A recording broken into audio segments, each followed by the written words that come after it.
মাদারীপুর জেলার কালকিনি রেস্ট হাউসে মুরগির এমন বিচরণ। অভিযোগ ওঠে, রেস্ট হাউসের চতুর্থ শ্রেণীর কর্মচারী তরিকুল ইসলাম একটি রুমে ব্যক্তিগত মুরগি লালন পালন করে আসছেন দীর্ঘদিন ধরে।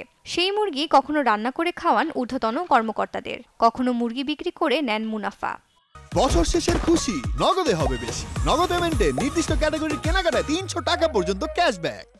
আমার আগে যে কেয়ারটেকার ছিল, উনি মুরগি পালন করার কারণে ওনাকে বদলি করা হয়। এরপরে আমি যোগদান করি। এখনও বর্তমানে শিবচরে কর্মস্থলে আছে। আমি আসার পরে পাইছি ইউনো মহোদয় স্যারও বলছে মুরগি সরাই নেওয়ার জন্য। আমি ওরে বলছি, ও ২-১ দিনের ভিতর বলছে নিয়ে যাবে। এগুলো তো পালে এখানে যে কেয়ারটেকার তারিকুল ভাই, আমি তো এগুলোর ভিতরে নাই, সেই এগুলাই করে, হ্যান্ড ওভার করে। এখানে তো মুরগি পালার আসলে জায়গা না, এটা তো একটা সরকারি প্রতিষ্ঠান, এখানে ভালো কিছুই আশা করা যায়। কোনো সরকারি সম্পত্তি বা কোনো স্থাপনা ব্যক্তিগতভাবে কেউ ভোগ দখল করতে পারে না। যারা সরকারি সম্পত্তি বেদখল করে নিজের স্বার্থে পরিচালিত করে, এদের কঠোর শাস্তি হওয়া উচিত, কারণ এটা জনগণের সম্পদ।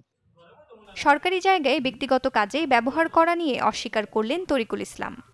না না না ভাইয়া, আপনি ওই যেভাবে দেখছিলেন এখন নাই, ওইভাবে কিছু আপনি দেখতে পাবেন।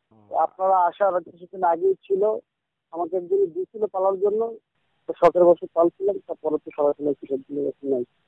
না না, একেবারে ওই যে পাশের বাড়ির মুরগি আছে ওইগুলো আসে, আমার ছিল 12-13টা। না না না, এটা ওই যে অন্য বাড়ির আশেপাশে বাড়িতে বসত বাড়ির যারা পালন করে ওইগুলো মাঠে আসতো, তো একসাথে থাকলে ওরকম দেখাইতো না, ওরা হয়তো বা বুঝতে পারেনি। না, একটা পরিত্যক্ত রুম ছিল, ওটা রুম ব্যবহার না, ওটা হয়তো নষ্ট রুম ছিল।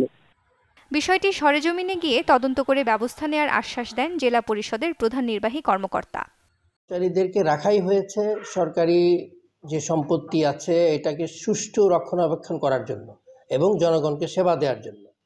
যেহেতু আপনারা দেখেছেন শুনেছেন যে কালকিনিতে জেলা পরিষদের ডাকবাংলোটাতে একটু সমস্যা করেছে ওখানকার কোনো কর্মচারী, হয়তো বা তার ব্যক্তিগত কোনো কাজে সেটা ইউজ করছে, সেটা আমরা সরেজমিনে তদন্ত করে এবং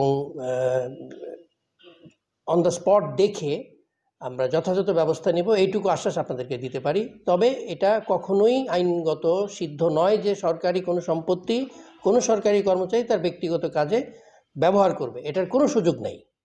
অভিযোগের সত্যতা মেলায় তরিকুল ইসলামকে বদলি করে কর্তৃপক্ষ। Desk report, channel 24।